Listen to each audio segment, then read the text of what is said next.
Welcome, everybody, to the final Refrain Alliance Round 1 recap. And you see, we have someone above me, which is Dave C. Dave, welcome. How's it going? Dave was gracious enough to join us for the recap. Um, and we're going to talk about a lot of things in here. I prepared a nice presentation with all the matches, some statistics, some fun facts, maybe some new things, maybe a raffle, who knows?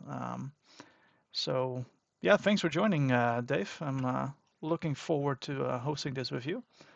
Um, let's see if the technology works as intended. Yes, we're here. Um, Nice. the chat overlay should be there, so if anyone wants to say hi, I can test if that works, but I think it should be good.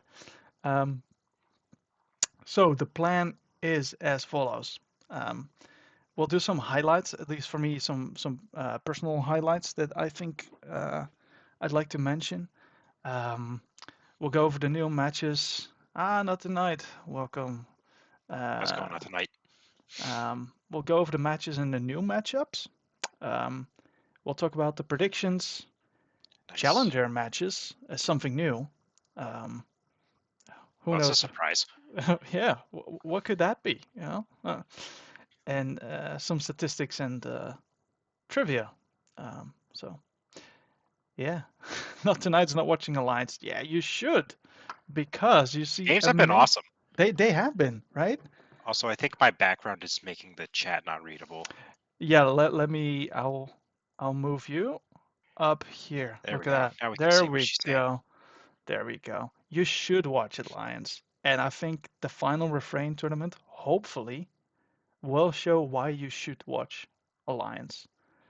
Because even if you maybe don't agree with the format, or even if the games we've seen, they're not boring. They're very interesting and played by skilled players. Um, A lot so of back and forth. The games are, taking more than a couple turns. yeah, yeah. Everyone Nobody's claims really you conceding early. no, we're playing out the full games mostly. Konami gonna win the whole thing. Who knows? We'll see what happens. We're gonna go over the recaps. But first, my highlights of the tournament so far, and I'm gonna have to start with a final refrain rule of six.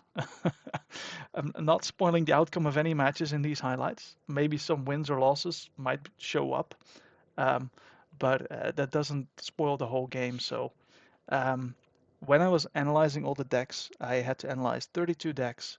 I spent about 2 minutes on them.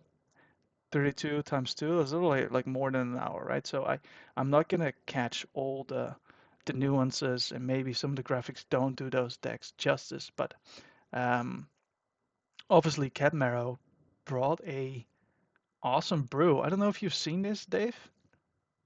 Oh, it has Infiltrator. That's how it does it. That's cool. That's cool, right? That is really cool. That is really cool. So what happened in the end? Like it needs some time to set up, right? But you play final refrain, the Addlefish comes down, Infiltrator goes to the opponent. Addlefish fights into the Infiltrator, but first I think first the Duma fights into it, so the final refrain goes back. Um, and then Addlefish fights into the Infiltrator, discard 2 cards, you got the final refrain back, you do it again, and you rule of 6 it, and you end up with 0 cards, right? So that combo was, and indeed Strowman, you have to agree, that combo was amazing. And pulling off a final refrain, rule of 6 in the final refrain tournament, I think deserves some kudos. Um, Oh, and you need the two final refrains so that Duma can return the first one while the other one's resolving. I think so, yeah. I think Okay, so. yeah, Yeah, okay, yeah, I yeah, get it. yeah, That's yeah, cool. yeah, That's yeah, really cool. yeah. So it was really awesome to see this in action. See, not tonight. You're seeing how Alliance can be awesome, and these are the kind of brews that Um, I think Riku was casting, and honestly, it makes sense, right? You look at the deck list like, yeah, the final refrain, the Addlefish, the Doom, they're gonna do something, but the Infiltrator is really easy to miss. And then when it was played, it's like, oh, I see, and then you see you need to really know your cards to be able to brew this up, right? So, um, credit where credit's due, I would say. Yeah, Yeah, for sure. yeah. Very And creative. and then the next highlight for me, I don't know if you've seen this game. Yeah, I watched that one. Yeah. Um, so it was a crazy start, honestly. It was so back and forth and way longer than expected. Hmm. But in the end, someone won. I'm not gonna say who, but it really was the nuances, the control the weaks, the restring contests that just like, oh, what do I need to do? This was the first game that got played, The correct? very first game, so that's why I call it Yeah. the epic And start of the game one of tournament. this set, amazing. Yeah. Really highly recommend watching it for anybody who missed it. Like my heart was gonna fail Oh, watching that game. I can imagine. Yeah. Sydney is your teammate, right? Yeah, yeah, yeah. Yeah. So that puts it even more stressful situation on it. But yeah, we got treated to something, and Aaron was casting this Orion, and I just Mhm. joined because I could, and I'm so glad I did. So if you're gonna watch one of the games back, watch this one back in its entirety, because it was good. It was good. Um, then the mass mutation slugfest. I'm not gonna say how long this game went, and Riku I was, can only imagine. yeah, yeah, triple Quixelstone versus four subject Kirby's. I can just make this a little bit bigger like that. So, um, this was not your typical Alliance game. It definitely did not end turn 2 or 3. And the funny thing is that JDG in the previous Archon final refrain also battled out the other mass mutation deck there as well. So these two, again, the mass mutation decks pairing off. So if you have a couple hours, watch it back. Or I did not see this one, no, no. but I was bummed when I lost mine. Spoiler, I did lose mine. Mm, But I was like, if JDG wins this one, I'm losing to that deck anyways, so it's like, get it out of the way yeah. now. Well, who knows who wins this one? Get a I don't couple know. hours back on my life. Yeah, indeed. Yeah, it's something. Then we have that's the last highlight for me. Then we'll go into all the matches. Typical JDG game. Yeah, I think in his match graphic, I said his average turn time rivals that of Ewoks or something. Because yeah, he's a very thoughtful player, let's say. Um, and this one is a classic. This is the first rematch in the final refrain because this game happened in Archon as well. Game one, Sheep versus Sith. So they must be thrilled to be paired up again. Um, and let's see if I think Sith got the better of Sheep last time. I'm not sure what happened this time. Of course, I know, but let's keep the suspense. Hmm. Right. Anything you thought was particularly interesting or noteworthy, uh, Dave? I think when we get to the results of this game, I'll have something to say, but I don't want Right. to spoil Okay. anything. Okay. Okay. Okay. That's good. Then the matches. We're gonna go match 1 to 16, not chronologically, but bracket wise. So match one Makes is sense. the Okay. top left, and then we're gonna go Yeah. down. Um, Joni versus Snack. Um, I'm not gonna go over the whole player profiles because otherwise we'll be here till for Yeah. me For a sure. long time. So we're just gonna scan over these real quick, and I think you look at this and you see Seasforge, and there's no R on Joni, and we all know the Leaping Frog. The name reminisces of the previous owner, let's say.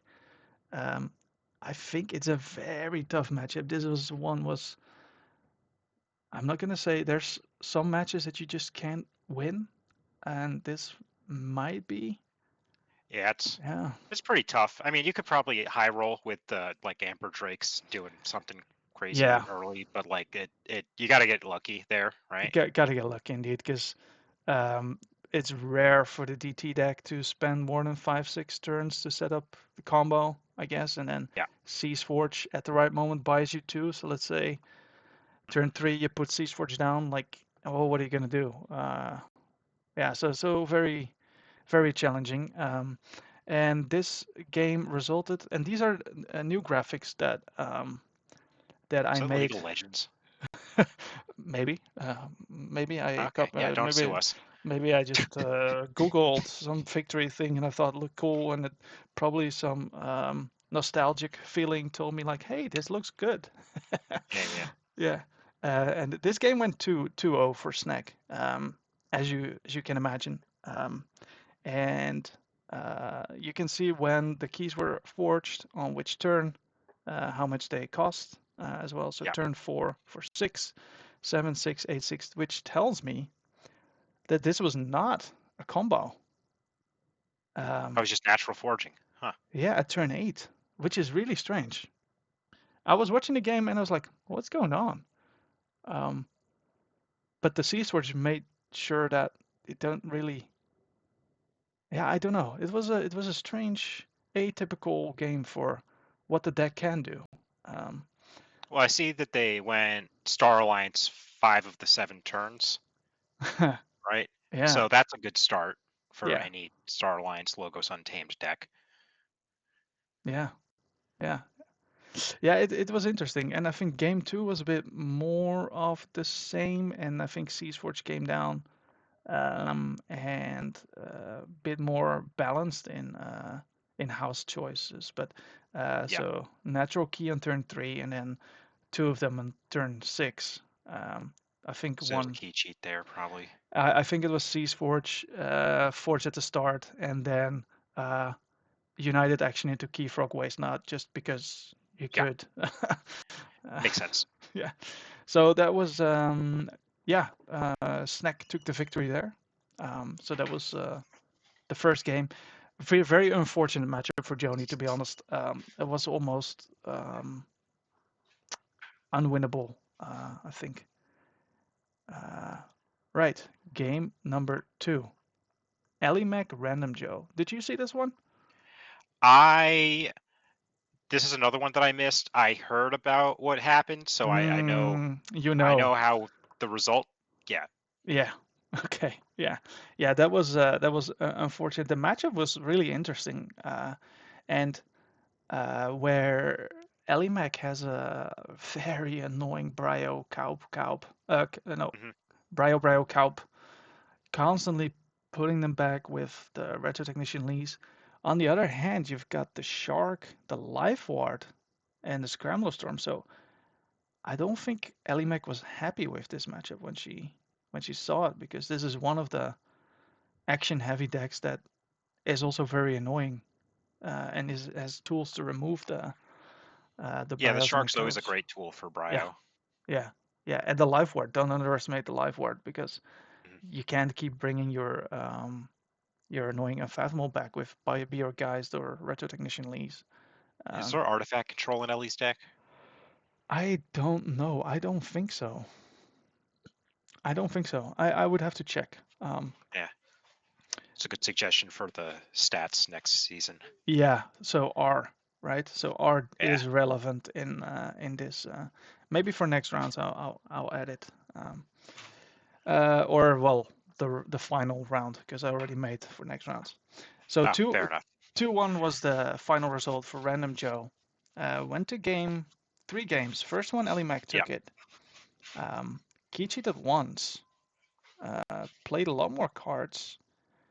Um, Ecto charged it off. Then game 2 obviously went to Random Joe, because it went to um, a game of 3. And then you heard what happened. So what's your secondhand hearing of what happened? And then I saw I it heard that firsthand. Ellie had this one locked up and then made a misplay and lost. Okay, so that's a very brutal way of saying it. I But did this is what I heard. yeah, yeah. So indeed, there was a Retro Technician Lee and another Retro Technician Lee in hand, and maybe one in discard. And 9 cards in the discard. Oh, But Joe stole a Calp or something, right? yes, the Kaup was Yeah. stolen with the color of a sub. So if the Lee came down and fought into the Kaup, then the second Lee would come down, bring back the Lee, bring back your own Kaup, bring back whatever, and it's Hmm. pretty much the game is locked up there. But with 9 cards in the discard, it wasn't ready. Um, so it was a little bit of a heartbreak moment there because the game was locked up, like you said. It would have been over. So she still fought to the end and tried to claw Hmm. back. Um, but yeah, and then I sometimes wonder like, would that happen in real life? You know, if you see your discard pile and that kind of stuff, would you maybe it's less a little less probable that you make that? I feel like it's more likely to happen in real life Oh, because you don't have a number that tells you right, how many right, right, cards are in right. your discard pile. Like on TCO, it just has it, right? Yeah, I gotta true, look at TCO again to make sure I'm true. not just making stuff up. But yeah. Yeah, yeah. But sometimes I play faster on TCO than I would in real life and maybe not double check as much. But yeah. So Random Joe took the game. Very heavily contested games here. Hmm. Unfortunate that slight misplay got that. But brings us to our first new match. And it is going to be Snack versus Random Joe. What do you think of this? That is a lot of disruption for a combo, which I think is kind of where you want to be. I'd rather be on the random Yeah, Joe side of this one. I think so too, actually, because we also saw a lot of Ember being generated by Random Joe. Yeah, I mean every Uh, card in that preview besides the shark has a pip on it, right? yeah, and Shadows actually has no creatures, only like actions and whatnot. Um, Oh, okay. It's the is print that first the print. horseman deck? Yeah. Yeah, yeah, yeah. So that's pretty crazy. Yeah, Snack has his work cut out for him here. Right. So for the sake of time, we're not going to spend too much on Yeah. every game. Match number 3, Akio versus Vargast. And yeah, let's just look at the matchup. And yeah, I don't know if you've seen it, but hey, Harmed, nice of you to join us. Joe has won the Jones. matchup before at KFC. Well, that's interesting to know, Gresham. Oh, okay. So he's got the confidence. Right. Okay. Um, this was one of the last matches played, or the last match played. Classic Vargast. Classic Vargas. I can't blame this one on Vargas. I was in there with the scheduling. It just happened to be the one. But what Sure. what I'll what blame him for you. what do you think happened here? Looking at the list. Well, I mean, looking at this, and I think I've played this well, something very similar to this alliance with Vargas before, and yeah, there's a lot of archiving over on the left there, and that does not work against the pile of cards that Vargas has. Indeed, indeed. So it's like a triple clipped wings.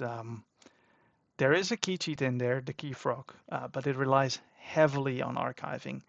And then with the triple clip wings, like your whole, yeah. Vargas says, "What the heck?" Yeah, I'm just Hide yourself, hide yourself. So yeah, I think Joni's matchup was worse. This one's still pretty bad for Akel. mhm. Um, and indeed, 2-0 to Vargas. There's still a bug in my algorithm with generating these things where the yellow key seems to be forged. It's not forged, but um, yeah. Hmm. Um, pretty balanced house choices, 2-2-1. Um, quite a lot more cards played as well on forecasts. And in game two, same difference in cards played and total amber actually almost quite similar here. These Yeah, these things, very yeah, consistent deck. very consistent, yeah, yeah. From the two games that we've observed, right? But Yeah. So, Oh, I victory. can tell you from experience, it's very consistent Nice. outside of those two Very games. nice. I was also making a Drake deck because I have a Brobnar pot with 2 Drakes in it, which is obviously you got to do something with. I wish it wasn't Brobnar because then Final Refrain could have done something. And I kept Mm. searching for other pods that could pair with it, and they're like, Owner Varghast, Owner Varghast. That happens a lot. Yeah. That I happens think a I was trying lot. to look at one too, and every single deck Vargas had already bought, and I'm like, ah, cool, cool, cool, cool. Ah, yeah, cool, cool, cool, cool. Okay, so this is out of the question. Cool, cool, cool, cool. Yeah, but I've got one, and I think it can compete. But Nice. match number 4. Well, there we go. This was the epic kickoff. We got Ah, Arentalon yeah, versus yeah. SC Steel. Um, you can elaborate on this one. I'll let you take it. So, I think that the main thing that came down with this is that there's no artifact control in Arente's deck, uh, which makes it a lot harder to beat the Shard of Resurgence, right? Um, in those games, like there was not a lot of comboing happening on Arente's side, which I think like kind of He whiffed a from what I've lot, seen is right? kind of his play style, right? Like much more like lockout focused than like combo Hmm. focused, right? Hmm. Could be. I don't think I mean the hands weren't really there for like battle fleets, like Not at they all. weren't really happening. No. The game that he won was off of lockout. Ah, so Um, so it looks like this deck has is like having two ideas. On the one hand, you see the obvious play, which is the Battlefleet key abduction with the yeah, super efficient logos. On the other hand, mhm, the Restring Guntas with the control the weaks yep, can do work with the Screaming Cave that's not shown here and yes. And I believe there's a archiving. library of the Yeah, and damned the library. also, So you which is keep an important part archiving. of that combo. Yeah. Yes. Every Uh, time you screaming cave, you're more and more likely to hit a control the weak. indeed, indeed, Yeah. indeed. So epic series, epic series. You read the edge 12 of your seat. turns. Is this Alliance? Archon What? players, you've never seen this before. Yeah. 33 and 32 cards played. Actually, Sydney's their houses both quite balanced except for Mars, Mhm. which you'd expect the battle fleets to. So this is what Mars looks like if the battle fleets are played out of house or with, right? You see a 5 turn Mars with 1 card per. What? Okay. Wow. I was forced to. Yeah, yeah. Yeah, you were forced to make it balanced, right? Yeah. Arente was deciding what what houses she was Indeed, playing. indeed. And then game 2 went to Arente. Yeah. Uh, And it does say that there's a key cheat in there, but it was really like a lockout and then on the very last turn, just like Battlefleet key abduction to yeah, finish the game. But y- the lockout was like, yeah. I don't So know, how so many the turns was that? Like 4 or 5 turns?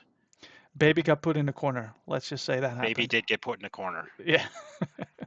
And the other deck is named the World Tokiwo Tamara, which I understand is someone that stops time and then just does things by himself, which I guess this game also kind of happened. So I understand the Mhm. name a little bit. And also, like you mentioned, the playstyle probably that Arente was going for, more like the Yep. I won't let you play anything, which explains that part.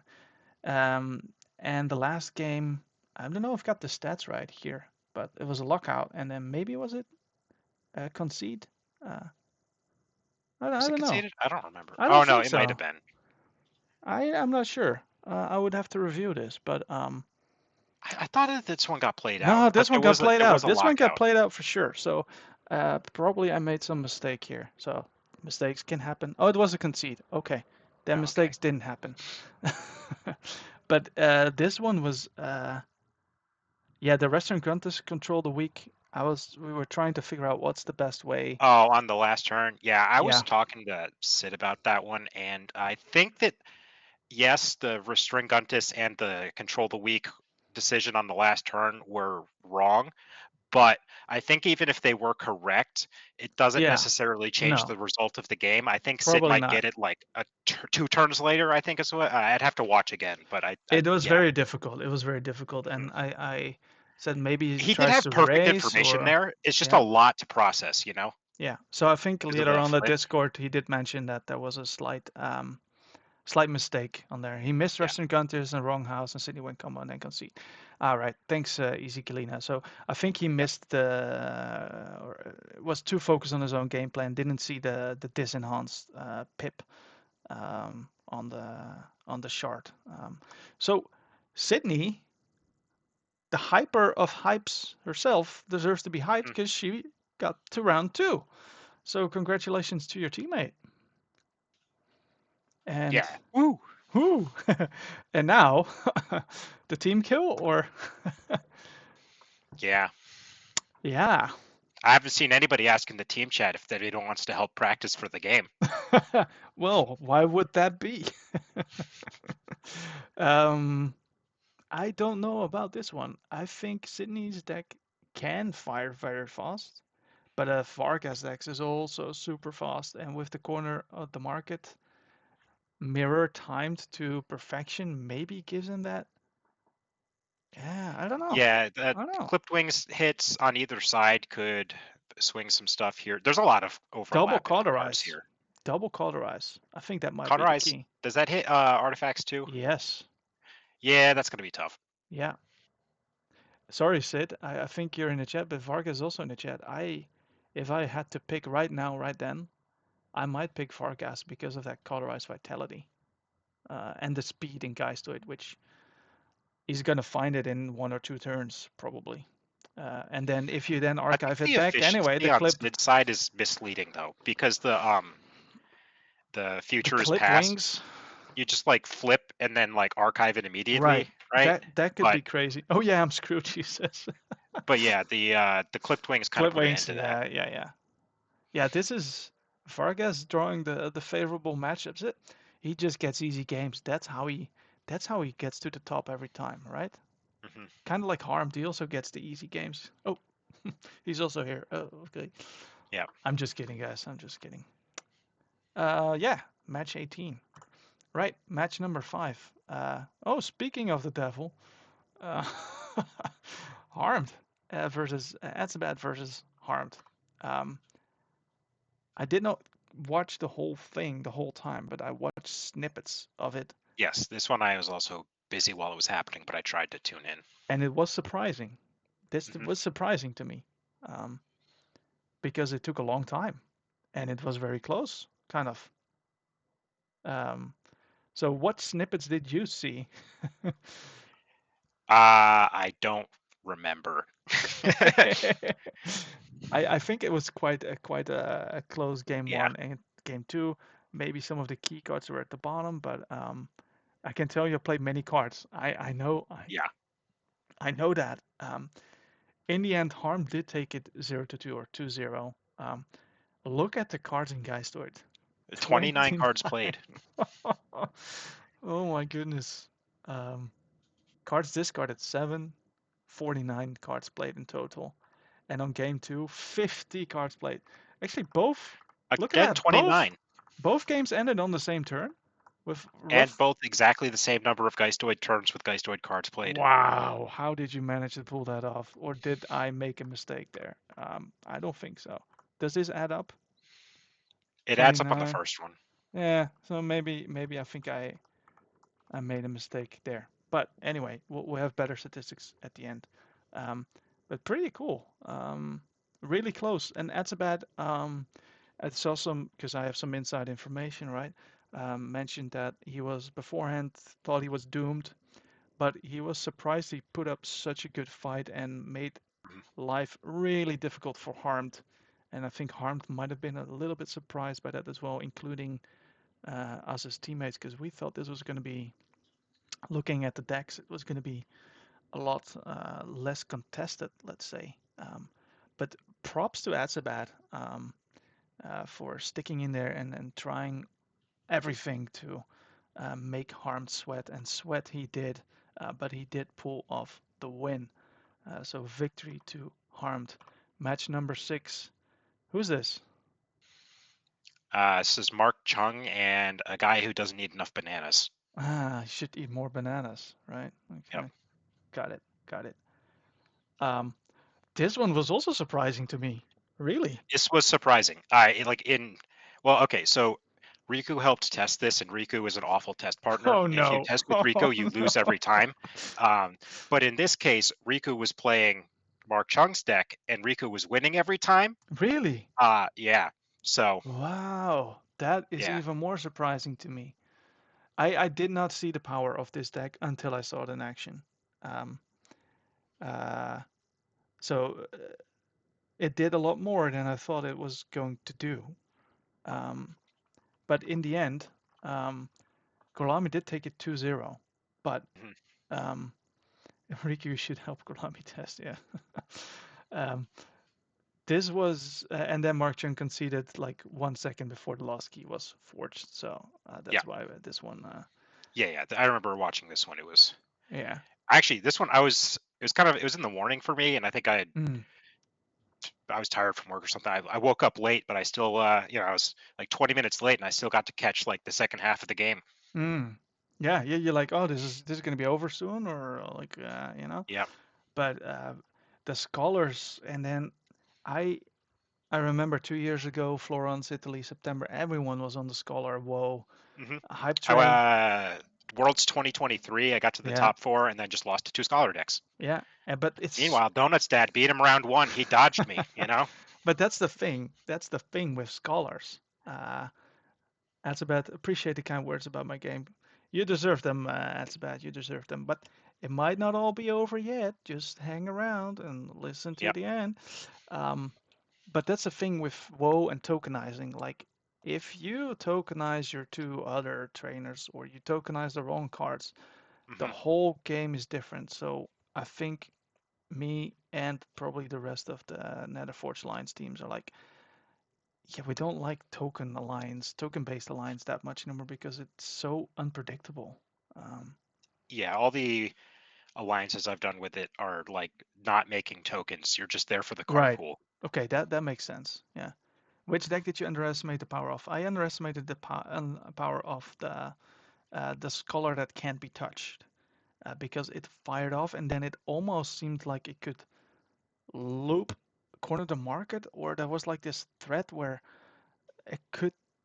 There was something that was like, oh, like I was very scared for Golami in that sense. So yeah, underestimated that deck quite a bit. New matchup, harmed Golami. Mm. Double Fangtooth. That's the first thing that stands out. Yep. And triple Infernus and Jar. I don't think there's R in Harmed's deck. Harmed is in the chat. He can let us know. I'm thinking this one goes to the annoying demon. I I'm totally unbiased, of course. Um, and catch and release it with autoencoder and no R. Okay, the thing is that Harmed, Well of Memory with Beergeist, and Island of Misfit Toys can potentially purge 6 or 7, 8, whatever cards of Gorlami. I think this, if Harmed high rolls, he can win it, but that's with any alliance. If Mhm. it goes longer than 5 or 6 turns, I'm beginning to think that it's no longer winnable. Yeah. Because if there's no R, then Exactly. Eaton's Jar can come down on whatever it needs to. Jar comes online, autoencoder comes online, Fangtooths come online, then it starts becoming challenging. And we saw how long of a game Harm played. He doesn't like winning fast. Yeah, Dave is very unbiased too, of course. Nick did play this deck against me in Rochester and did beat me. So, Oh, that's why. Yeah. Nick, Liquid Squash, I mean to Yeah, yeah, say. yeah, yeah, yeah, yeah. I also played Liquid Squash at KFC, and that game still haunts me a little bit. I'm so sorry, Liquid Squash, that I made those two mistakes that you had to, uh, you know what happened. So I'm again sorry for that. And it wasn't anything bad, but I felt bad about the game. But yeah, Harmed is in for a tough one. I think I'm gonna have to be practicing quite a bit this week. Mhm. Yeah, match number 7, Mark H versus Fakey, and that picture of Mark, it's just so good. I keep staring at it. It's like, Me how did? too. Me too. Like, what am I looking at? Yeah. So um, the bear that abducts demons versus the hysterical purger. Um, and purging it did.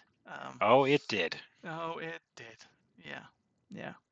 Um, so sorry that it's flipped. That Fakey goes to the other side, but so Fakey ended up taking it 2-0. Yep. Um, the Star Alliance just went insane, um, Hmm. and Mark didn't get the chance to catch up. Worlds Yeah, Collide Star Alliance is the best house ever made. it feels so good. It feels so good. Intuitively, we also were looking at Worlds Collide there, and we have a couple friends that did make something pretty cool with it. And with the stealth modes, like it's even worse. What are the stealth modes here? There's no stealth modes here, I don't think, because it might be No, I think Infernus non, is yeah, restricted, not right? compatible with the Infernus indeed. Yeah. But yeah, with the so annoying, so annoying. So yeah, Fakey taking this 2-0. 39 cards played. Um, Notably, 0 times called this, but played 8 cards. Yep, that'll happen. That'll happen. And 3 times called this, but 19 cards played. And I bet you that those happened more on the Starlines turns than on the Dis turns. For sure. Oh, that's pretty cool. That's pretty cool. Right, so Fakey taking it, match number 8. Rodion Catmarrow. Briefly talked about one of the highlights of the tournament for me in this. Yeah. Um, and it had to do with the final refrains, the Doom and the Return, the Adultfish, and the Infiltrator.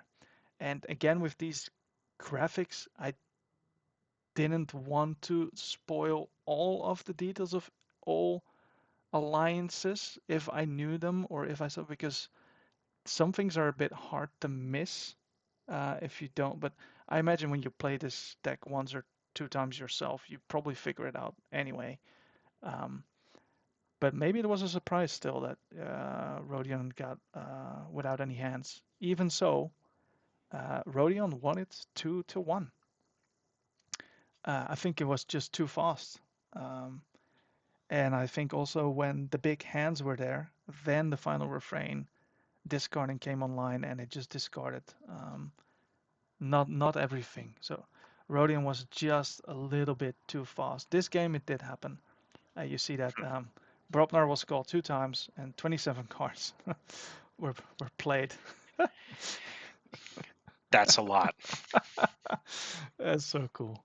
That's more than the house 2 times over, right? And now here it's flipped on the logo side. You see that? Um, Yeah, yeah, for yeah, sure. yeah, yeah. That's yeah. So uh, And yeah, all those keys were free? yeah. On turn 6, yeah, yeah, yeah. That happens when you battle fleet key abduction Hmm. on turn 6. Now, turn 6 is not super fast, but there is some disruption obviously in Yep. Catmarrow's deck. But again, I think we've had quite some upsets if we look at the predictions and the end results. Almost all of the first games were upsets. Yep. So Rodion takes this one. Uh, well done, Rodion. On to the next match, which is Fakey versus Rodion. Ooh, I mean, this kind of feels like Fakey's round 1, right? yeah, yeah, yeah. It does. Yeah, it's a rematch, but with a different player and slightly different Different deck. player, different deck. Yeah, yeah. So would you say then that you would favor Fakey here because he's already done it once? I love Worlds Collide, okay? You love Worlds Collide, so I know what you're picking. I'm biased. I thought Rodian was going to play Worlds Collide. Hmm. No. I'm sad. Traitor, Coda. Ugh. There's always a chance that you pop off like turn 2 when Yeah. Fakey doesn't have had the chance to. And the Bornitz is annoying if it. Yeah, oh, it's devastating if it hits the key abduction. But what are the odds of that Hmm. happening? But there's this tricky balance of not discarding your cards because the Infernus is going to hit it. Yeah, Yeah. Hmm. Nice one to watch as well. yeah. Match I'll number definitely tune into 9. that one. So we're now on the right side of the bracket. Feroctor versus Rapuscal. I casted this one. Looking at the deck list, I had a feeling where this was going. I don't know if you've seen it. This one, I think I missed this one. So looking at this, what do you think? Well, so I think when I first looked at Varoctor's deck, I thought it was a Thrall deck, Oh no, it's a Katina Fiend. and I never noticed that it was a Cantina Fiend deck. But let's see. I mean, it probably depends on if you get a bunch of Cantina Fiends out early, right? Then it's gonna pretty heavily favor that because those sorts of Coda decks usually don't have a ton of board control. None, However, almost none. that is a lot of burst and a lot of combo potential over there. Yeah, So, yeah. I thought this was gonna be a quite easy game for Rapuscal, but it wasn't at all. Um, mhm. you see how game one, Yeah, he had to win on that turn, and he didn't yeah, know if he could 5. win. He didn't know if he could win. That's with Battlefleet. Sometimes you know I can win. I Ah, don't think he knew, but he knew he had to go, and he did pull it off. Um, so turn 5, you see 000, 3 keys. Just the turn before, Feroctor forged, and then Obsidian forged, and it was on check with a yep. lot of amber for the last key, which, Yeah, it's just like spent 7, made 19, so like could have been 12 amber. yeah, indeed, yeah, 12. You can do math. I need to learn how to do that too. Teach me. Um, so yeah, that was he had to go, and then game two, the same exact thing happened. um, and I think at one Wow. point there was like 20 tokens or something on the board. Hmm. Because there was a master 1, a master 2, a master 3, a master 4 on the board. And then played out his whole hand, made all those tokens, and then actually got Obsidian Forge from the flip, like from the draw. It didn't get Nice. tokenized, so it was like super lucky. But again, here Repiscow had to go at that moment. Otherwise, Feroctor only had 1 key, but that Obsidian Forge and the amount of amber that was there for potentially an amount of tokens, it was there. So would have won. So really, really close one actually, which I totally did not expect. So yeah, Repiscow winning it there. Match number 10, Aviator versus Panic. Um, love this build from Aviator. I've lost to that deck so many times. You have. Hmm. Yeah. Yep. I I think didn't. it's Mosey's. I didn't see the power of it initially, and again also because I only spent like 1 minute on analyzing the deck, and it's like, oh, There's so many ways to bounce the Mars Time Traveler in one turn. and I think I missed some duplicates here probably. Every single person I've ever played that deck, who's ever played that deck against me, has had the Time Traveler in their opening hand. I don't know what it is. It's magnets. But you shuffled their deck for them, right? So Oh, this is on TCO, so oh, this it's on is TCO. Okay. Cryogen's fault. Ah, yeah. Blame Cryogen. Yeah. And then Panic's deck is also quite cool because the key card that's not on here is getting a purge card back into their deck. And this game went 2-1. I did not get a chance to watch this completely. I watched snippets of it, so I'm not sure if you watched the whole thing or. Yeah, I didn't get to see this one. I've seen the Mars a lot. Yeah, yeah. You've seen the Mars a lot. It's a lot of Mars, isn't it? It's a It lot of is. It Mars. is. Yeah. So 2-1.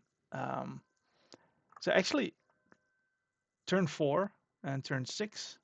Here already the game was over on turn 4, Yep. and here it went to turn 6 again. So And you look at that, the 2 Mars turns, 14 Mars cards played. oh yeah, and 2 Mars turns 10. Yeah. 1, 6. That's pretty cool. That's pretty cool. Nice stats to look at. A lot of cards played, and when you hear people talk about the lines, like your deck needs to win turn 2 or 3, the data in this tournament suggests otherwise. Hmm. For now, for now, This Mars deck is incredibly fast, though. it's incredibly fast, and it showed it that it won naturally here 2 3 4, right? No Yeah. key cheats.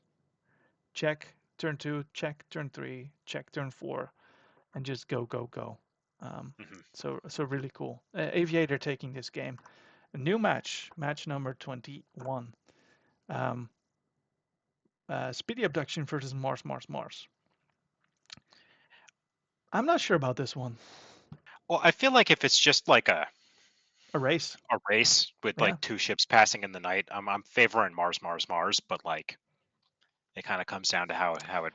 So let's say there's not a lot of interaction. It won on turn 6, it won on turn 4, Yeah. and it won on turn 6, and it won on turn 5. It's Yeah. going to be close. Yeah. It's gonna be close. It's going to be close. Am I good? Yeah, it's going to be close. I don't know. It depends on where the moon is in uh, in the perspective of Jupiter or Mars. I don't know. It's all Sure. Yeah. if the Yeah. Yeah. stars align. You know what I'm trying to say. I got you. Yeah. So I don't know. Interesting one to watch how they solo play a little bit. So Hmm. so that's some of the complaints for Alliance as well. Like that, there's not a lot of interaction. For this one, I can agree. So Rebuscow says, "Hi, in chat, my deck will be faster." Okay, so predictions: vote for Rebuscow. If he doesn't win, blame him. You know. Gotcha. But yeah, interesting one to see. Interesting one to see. Match 11. XKIX versus. Did we invite this I, person? I didn't. I didn't. I didn't watch this one. Then watch. That explains a lot then. Yeah. Run us through this. What happened to the stealthy archivist versus Sharkbait? So game one, I played a lot of cards and won the game. Yeah.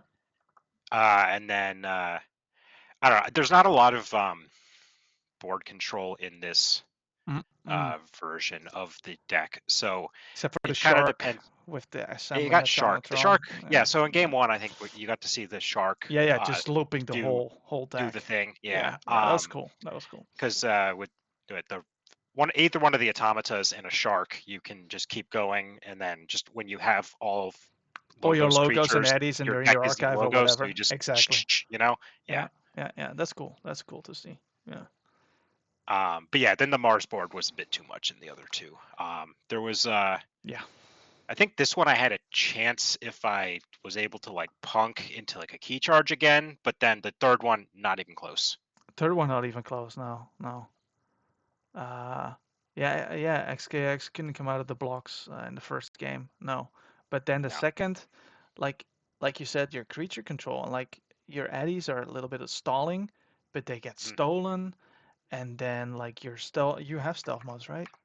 Yeah. Don't really do anything against Rebel, Zip, Xylo. Like Yeah, that's bad the against that's the Mars, great whole. against Yeah, the sure, Geistoid, right? sure, So sure. Yeah, depends on what sort of draw it is, right? indeed, indeed.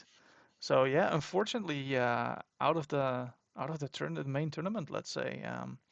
So that's always sad, right? But that's also, I think, kind of the beauty of it, that like a lot of big names die, if I can say it like that, in the first round. Like we lost Cat Marrow, we lost you, we lost Roctor, we lost so many people in round one, and it's tough, but it's yeah, that's also the reality of the tournament. So XKIX wins it. That's also why you're here, by the way, because we still want you in your presence. So thank you very much. Match number 12. JDG ISFET the MM Slugfest. Um, yeah. Is Yep. XKIX the youngest player in the tourney? I don't know. We did not ask Yes, representatives. XKX is the youngest person in the tournament. Oh, you know. Okay. Yeah, somebody told me that. I don't Hmm. know who. Okay. Well, that's good to know. Still in the tournament then. So I think Benji was in the last tournament. So yeah, we got some young prodigies, let's say. Hmm. Um, this one was, oh man, 14 turns, 13 turns. In the end, a 2-0 for JDG's Death by Inanimate Objects versus the Gravitron subjects of his Fed. Um, and then game two went to 16 turns. So that's 8 times as long as an alliance game should last, right? 16 turns? Yeah. No. Yeah, I mean, there certainly are some matchups which are very Yeah, fast, but most of yeah. them have not been shaking out that way. No, no. It's more like turn 5 or 6, I would say, is the average. But maybe there's some Yeah. trivia out there. I don't know if I copy pasted a lot of trivia. It might be there. Who knows? Um, so okay. So XKAX is Cleep God, and he says it's 17. So he'd hope so, or they hope so. I don't know. 17. I think Benji was 16. But someone correct me on that if I'm wrong. They're gonna have to fight. Yeah. The Prodigy's duking it out. So JDG takes this one, and I think Isfed might have maybe also miscalculated something at the end, but I'm not 100% sure on that one. So maybe just wanted to be like his girlfriend. Just, I don't know. JDG moves on. Go JDG! And This, JDG is still thinking. he's still thinking, still taking the last turn. Yeah. So Not Tonight is obviously Sloppy Lab Work fan, a teammate. He miscalculated on Anthony giving back an amber. Yeah. So it was on 8. There was a universal key lock down there, and the last amber came from Anthony to the other side to go to 9 Hmm. and then Forge. But there was also like a flip or I don't know. So new Keyforge is match. complicated. It is. And if there's a lot of things to think about, those things might happen. So XKAX versus JDG. Oh no, the Quixel Stones. I thought there was 3 in there. There is 3. Did you steal one from him? Yeah, and I think I used maybe the old graphics crap. Okay, I'm sorry, JDG. There is 3 of them in there. I will try to rectify it, but there's so much to do that I Yeah. can't promise it. So maybe the Mars is not as great in this matchup as it was No, in round 1, but but I mean, Stone doesn't do anything to that pile of Geistoid cards, right? well, you can jar junk. I don't know. Is there True. is there Is there R? artifact control? Again, that stat is missing so much. Who made these things? Yeah, who Come made these on, graphics? get a grip on reality. Okay, there is even space at the bottom to add it. Come on. Okay, It's the definitely. perfect spot right there. Yeah. Noted, and I'll take it for further investigation. I don't know. I should have the deck list Because if here. there is artifact control, I mean, all those Mars creatures could get archived with the Winds of Death, and No, then there is 0 artifact 0 control. artifact control. That's tough. You're in for a bad time, I Mm, think. yeah, that's tough. People need to be bringing artifact control. More neutron sharks. That's what I'm saying. Yeah. This is going to be rough. It could be that death by inanimate objects isn't as cycly and doesn't find one of the 3 Quixel zones in the first 2 hands. I mean, However unlikely that is. yeah. Yeah, I know where I would put my money. Yeah, match 13. Donut's dad versus Donkey Forge. 2 people that are profile pictures with their kids. So that's hilarious that they're paired up, but they're so cute. Those One pictures. of one of Donut's dad's daughter's nickname is Donuts, which is why he's Donut's dad. Right, there we go. That's the inside information we Yep, need. there's the lore. There's the lore. There's the lore. Um, and it's infinite to infinity and beyond, and the generous dad duking it out. Was going to be a challenging one. We figured it might be slightly favored to Donkey Forges. He tested it, and the result was a 2-0 for Donkey Forge. Um, Which can you spot the thing that doesn't make any sense here? Okay, let's see. Yeah. So I have no idea what these turns things is going on about. So Donkey Force took 10 turns, while Donut's turn that took 5. That's not fair. Yeah, that's unreasonable. That's not fair. And game 2, again, 10 turns for Donkey Forge and 6 for Donut's app. That is he hacking TCO? What's going on? Yeah, there's an infinite turn loop on Donkey Forge's side, and he managed to pull it off Nice. twice. And Donut's dad didn't get any keys, and again, there's the bug of The uh, yellow key. yeah. But the thing is that the sting would give him then Martian Generosity, draw almost the whole deck. It just didn't get there, and Donkey Force got the lockout earlier and has the disruption with the Brio and the Cowps. So yeah, Donkey Forge taking it. 2 wins for the Netherlands so far. Um, can we make it 3 for the Netherlands? Because as we all know, Dr. Sheep from Alliance Corner is The Netherlands has yeah. um, annexed Wisconsin. Yes, that's what happened. They have a lot of cheese in Wisconsin, right? Am I They correct? do have a lot of cheese. Guess what the Netherlands is famous for? Is it Gouda cheese. You know Gouda cheese. okay? Do you know Yeah, where I know Gouda Gouda is? cheese. Gouda is a city in the Okay. Netherlands. There you go. See? I did not know that. That's good Oh, to know. well, informational stream on top of entertainment, hopefully. I thought you guys were famous for flowers or something. Tulips as well. The, Yeah. the the price of a tulip somewhere in the 17th or something century was like price of a house. Something crazy happened. You should look it up. Okay. It's interesting. Not the flower, but the bulb of the tulip. But let's not go Okay. into that. So the donkey ride or ass versus Gemini, the shark that bites hands. Sheep versus Mhm. Sif. Arch nemesis is arch nemesi. Help me Yeah. out. You're a native here. I mean, isn't that like it's like a Greek word, isn't it? I Okay, don't know. sure. We know what we mean. So in Archon, Sif got the best of sheep. And in this one, sheep got the better of Sith. And you wanted to talk about the result of this one. Oh yeah. So I mean, I've been saying this for you know a long time. Uh, Archon Solo is a more degenerate format than Alliance, and this thing is going all the way. If more people just played Archon decks in Alliance, they would be winning more. You But think? that's not fun, so I'm not doing that.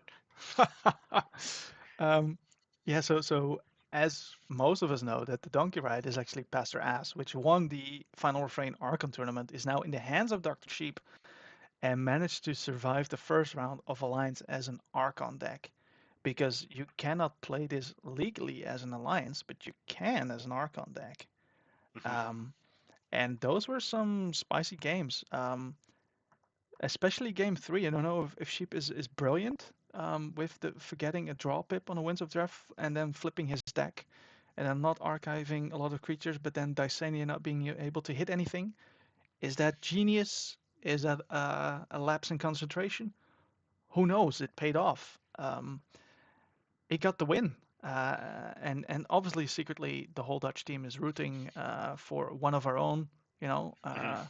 for a sheep The other or thing you should know about Wisconsin, now that you guys have adopted Wisconsin, uh-huh. is that they do have the highest rate of alcoholism in the entire United States. Oh, okay. Well, maybe we have to reconsider harmed. Yeah.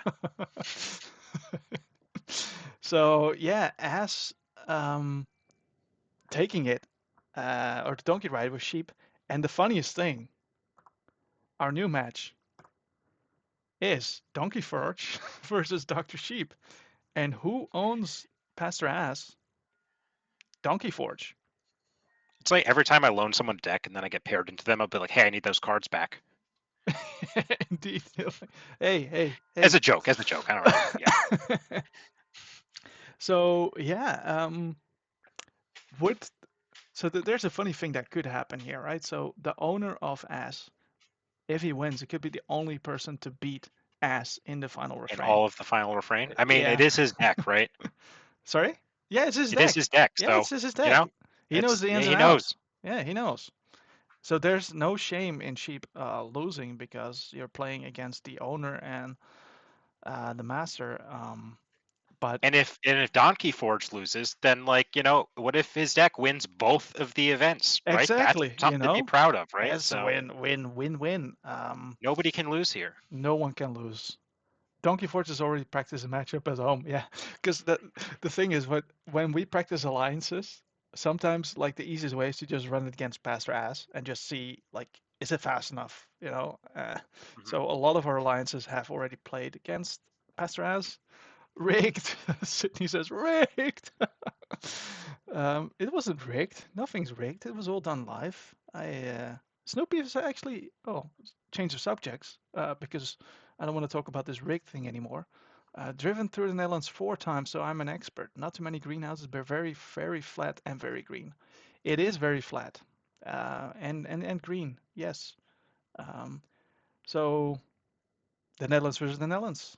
Sheep versus Donkey Forge. One to watch for sure. Match 15. We got 2 matches to go. Philo versus Pamon Hadoche. Um, the Witch's Meal versus Little Mark o Monstro. Um, Another Quixel Stone. A lot of Infernus. I did not get a chance to watch this one. Um, Anyone, did you? Or someone in chat, maybe? I think this is one of the ones I missed. Yeah. Yeah, there's so many games going on, and I can't watch them all because there's so many things on the side to do. But um, 1-2 or 2-1 for Pamano Doce looks like, yeah, the Quicksilstone might have come down early on this one, and then just Infernus went crazy and just secured the victory there. Looked like that one. Then maybe this game, if I just have to look at the stats and just take some things from there, that the Quixel might not have been found. Um, Because also 7 cards discarded, right? There could be like 6 or whatever creatures there. And then the final game goes to Pamano Doce after 11 turns. Wow. 8, 8, 11. It's a long, long games. Long games. So Pamano Doce takes this one home to Brazil, which leaves us with one final match. Chimera versus Damat, the reigning world champion. Chimera coming off a high from what was the Second Rochester? place, Rochester. Rochester second place, yeah. Coming into this with a witch queen, um, Chimera the witch because it's a name deck versus again a Brio Kaup Kaup, nasty lockout with the Lees. 2-1 to the mod. I think it was closer than expected. Hmm. Um, Actually, quite close. So game 2, Chimera won on turn 5. This game ended on turn 6 with probably locked out and just not much to do because there were only 6 cards played on Chimera's side.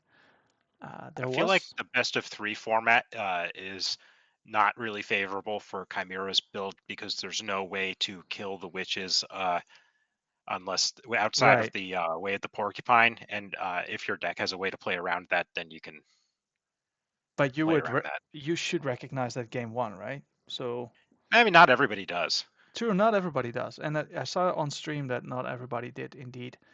Yeah. But at one point you've seen it so many, or you either tested with it or Yep. you've seen it and you recognize it indeed. Then the game 2 might be different indeed. But I Yeah, think that I'm just saying how it's like different from like a Vault Tour or something. This yeah, format, that's right? that's right, that's right, that's right. And then Demar taking game 3 for 2-1, which leads us to our final matchup: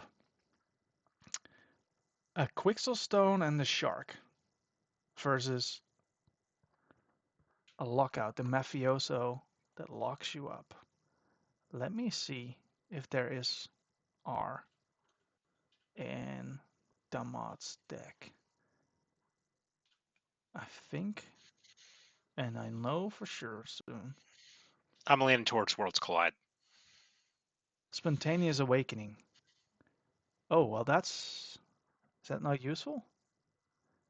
Um, if your opponent is hunted, destroy an enemy artifact, cyborg, creature, robot. If you do, play the card as if it were in your hand. Yeah, so it's not useful. So it's not useful at all. I think I might. Well, it That card, depends on. however, is insane against Eaton's Jar. Oh yeah. Oh. Oh, but is there Ethan's jar in here? No, there's not. No, But I'm then just throwing that out there. it is. It Fun is. fact. Fun fact. Yeah. I have a 50-pound dog Hmm. on my lap, so I'm a little distracted right now. Oh, She was well. getting restless. Right. You have to pat the dog, Yep. I don't know about this one. Um, hmm. Okay. Okay. So the bracket looking like this. Snack Random Joe, Vargast Sydney, Harm Golami, Fakey Rodion, Repiscow Aviator, XKAX JDG, Donkey Forge Dr. Sheep, which is still hilarious. I actually see that I cropped too much of this. That's the whole farm over there. Indeed, you're right. Yeah. Um, and Paman Hadoche versus Damat. Um, let's just do a small reminder of what's at stake for these people still, because the pricing.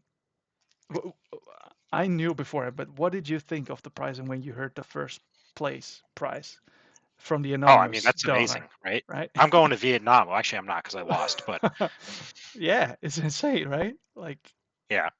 a, a, a travel reimbursement to a GG in like I can't even speak words anymore. Like I'm still so in awe of this person that makes us able to hand out these great things. And second I know place, who it is, but I won't say oh anything. well, second place still gets like a display of probably Vietnamese Amber Skies and So you know those are good. Harmed and I just opened a bunch, and there are some spicy ones, so they're good, right? You're gonna Hmm. get good decks, and shared fourth place will also get still uh, a deck. So we have predictions pricing as well. We have for first place also a display, so you don't even have to play well; you just have to predict well. And this stream can help you with that or throw you off because I got a lot of my predictions Oh yeah, all of mine were wrong. wrong. You don't want to listen to me. Don't listen to me. You don't want to listen to either of us apparently. And second place still gets a sealed Ember Skies deck, and there will be random amongst voters 5 times Vault Master 2025, I for almost which don't want to get second. I want to get random vote. which one of them will be drawn right now. Oh, Oh ho ho! As you see in the ranking, it hasn't updated to all of the predictions yet, but me being at the top doesn't count because I obviously. yeah, we look good right now. Yeah. You look good. Elimax 6, you're on 5. Um, Yeah. yeah, Captain Gill says do the opposite of our advice, do that. So I voted for all sets and I voted for all houses, so I couldn't get anything wrong. I filtered everyone else out that had more votes than they were supposed to, except for myself, because everything is rigged in this tournament. If you didn't know by now, now you know. It's not Uh, just rigged, it's rogged. so I think I have a wheel of names right here, and I do. Ooh. And I think there's over 70 people in this wheel. So Loki attempted to make like 5 Discord accounts for more chance to get random. Well, um, the first one will do everyone who predicted at the start. Will get in contact with this person. That person doesn't respond aptly or within X amount of time. I don't know how much. We will spin it again. And Hmm. I'm not sure if we're going to do the more you vote, the more chances you have. Weighted spinning. Hey, what happened there? But anyway, should I just hit this button and spin? Hit it. And I'm hoping it's someone in the stream because that'd be great. If it hits Hmm. me, then I respin it. Um, Just take your name out. Yeah, but that's too much work. Okay, fair enough. Me. I Whoa. can't read any of this. Does that say Grishammer? It does Grishammer's say in here. Grishhammer. There's Grishhammer in there.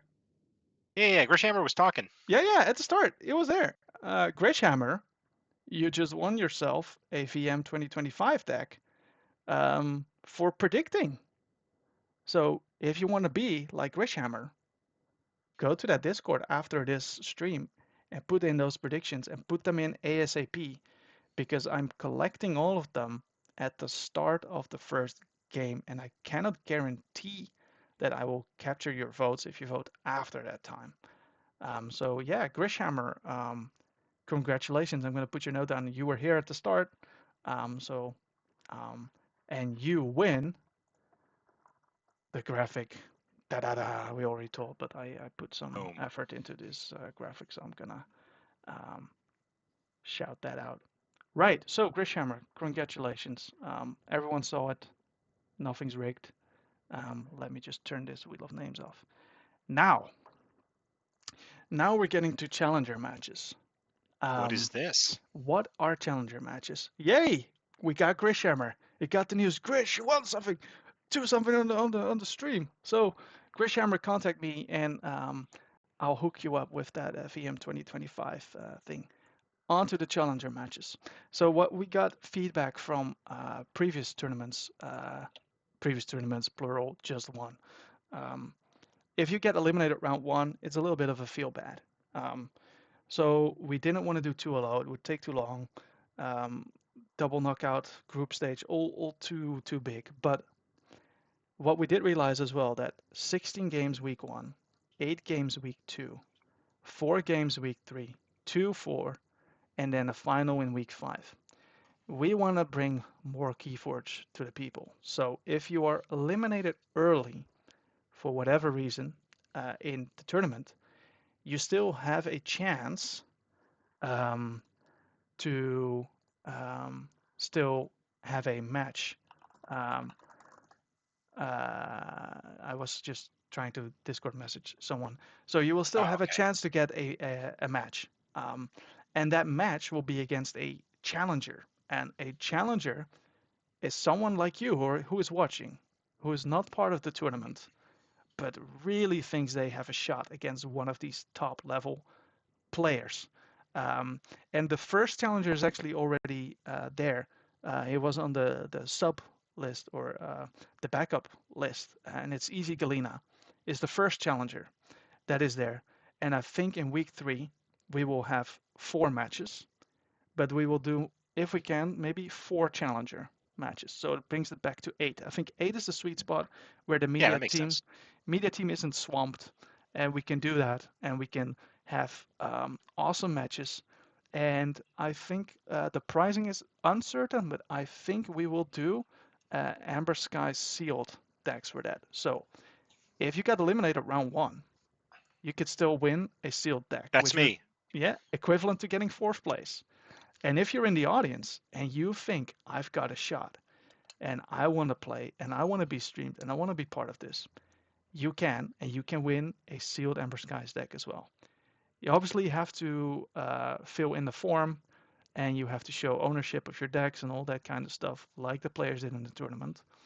But you will be able to play, and we will be able to provide commentary. We will make nice graphics for you. We'll do everything we do for the main tournament, and we're trying to make it a little bit of a hype show as well. So if you know someone that's interested, you are someone that's interested, please come forward.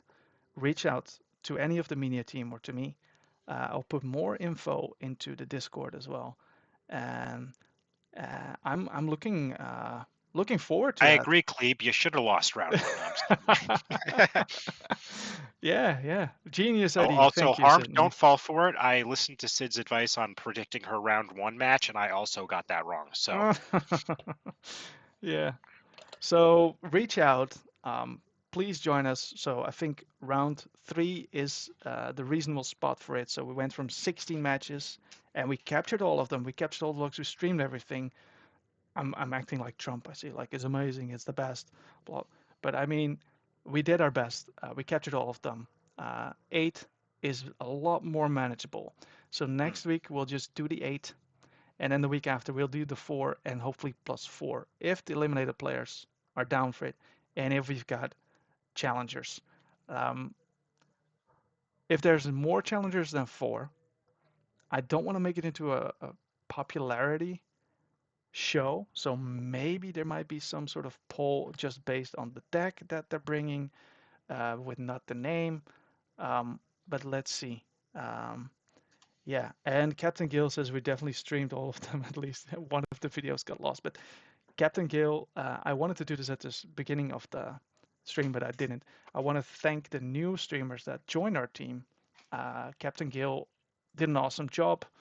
Strawman was there, I think, as well. And hopefully Sydney will be doing her own stream soon, maybe, if we get them to work and if she gets eliminated. Because focus on your own tournament first, and then later we'll get that thing going. But thank you so much, everyone in the media team. You guys rocked it. You're awesome, and let's keep it going. So those are challenger matches, and I'm actually quite uh, quite. Thanks, Dave. I'm quite excited by that. So, big props to the media team. Thank you. Thank you. Um, Statistics and trivia.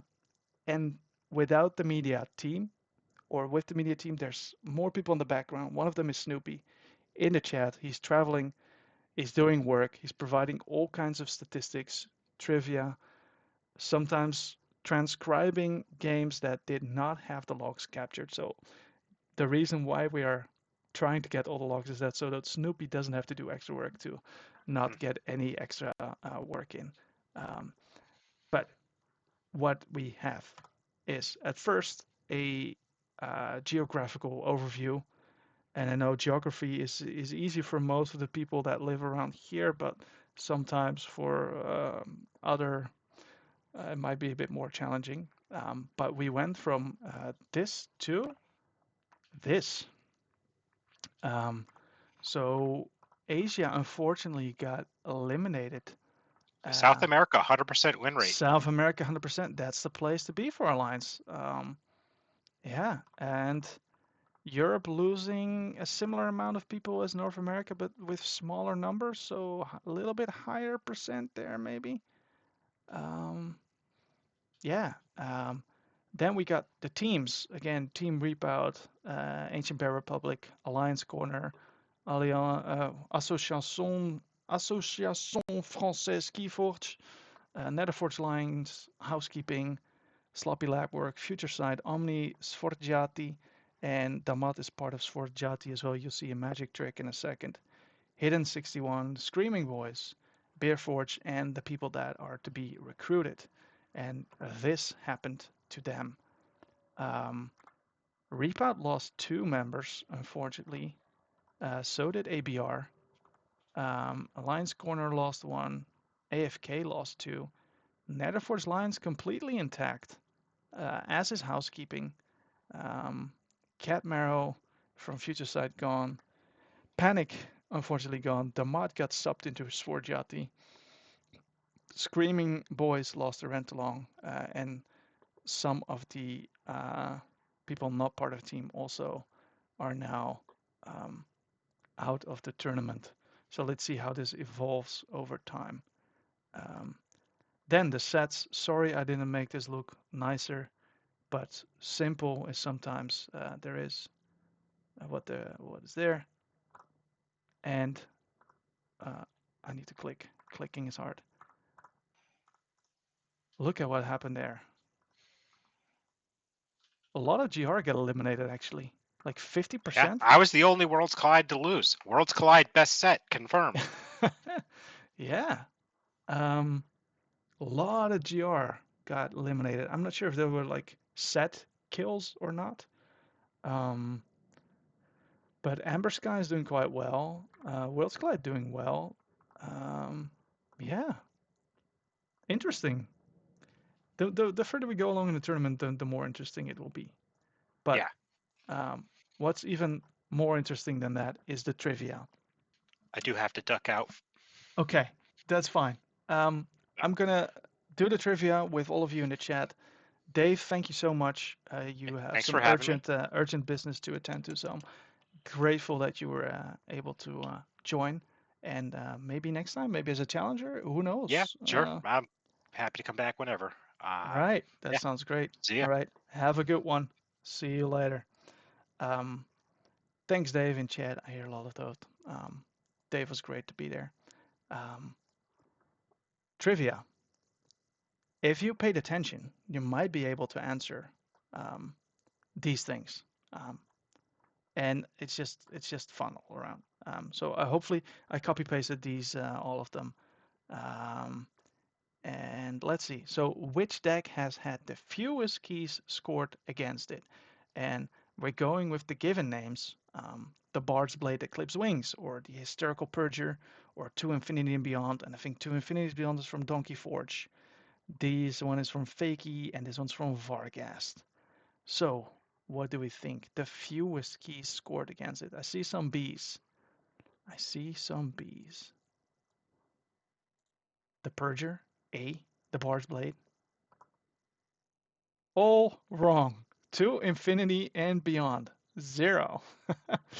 So, um, the matchup was actually with someone playing the Sting, so maybe that, you know, that helps with that.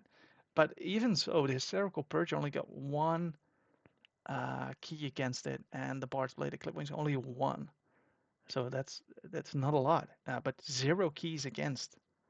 Talk about a convincing win, stats wise.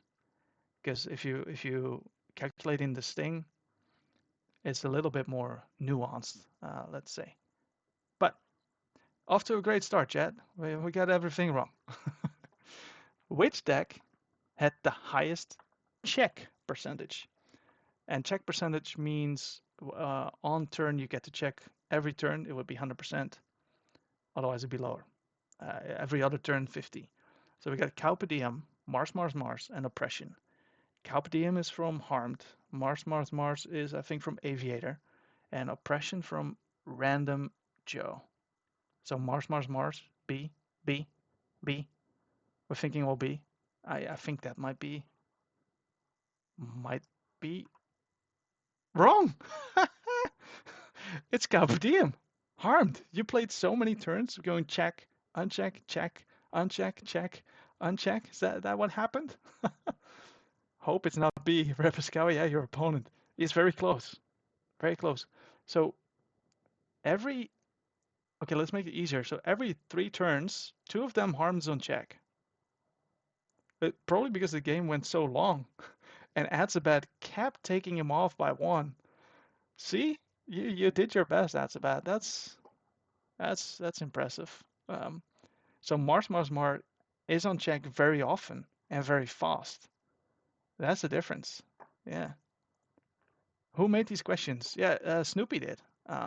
And I love these questions, like these trivia, and he made it even easier for me to copy paste. Um, so let's just have fun with it. There's quite a few of them. And which deck cheated the most?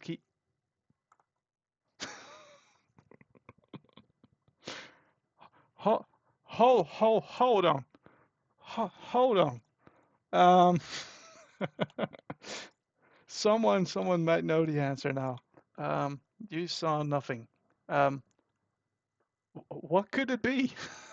Would it be Speedy Abduction from Ripascal, or the Bard Blade that clips wings from Vargast, or the one that returns cards, which I think it's Pamon Hadoches? I don't know. Don't know by heart. Um, the one that returns cards. Let's see. Do, do, do, do, do, do. Rodion. Rodion's deck. Yeah, so maybe it could be A. Oh, whoa, what a surprise. Um, Speedy. So actually, half a key per turn. That makes sense. If you finish on turn 6 and you forge 3 with uh, yeah. So you won one stat right there. What a shock. What a shock, right? Which deck played the most cards per turn?